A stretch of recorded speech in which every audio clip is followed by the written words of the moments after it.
should you name as your healthcare power of attorney? I get asked this all the time, and I have some basic things that I like for my clients to follow if possible. And of course, every situation is different, and this is definitely something that we talk through during our meetings. But here's a couple things to consider. One, pick at least one option for a healthcare power of attorney that resides here in Arizona. For those last minute decisions, this can make things a lot easier.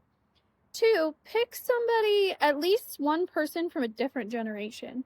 So if you're naming your parents as the primary agent to make these decisions, consider picking, like a cousin, a sibling, something like that as the backup agent. You might not feel like they're old enough yet for the responsibility, but it's better to pick somebody as a backup than have to come back to me, or if you forget to come back to me and your primary agent is no longer in that position.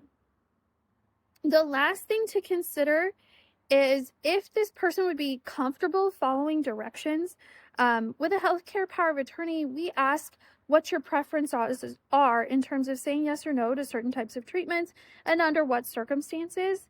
Somebody that's going to feel a lot of guilt over it, or who has their own opinions about how you should have answered, is going to feel a lot of anxiety over choosing or executing on what you wanted.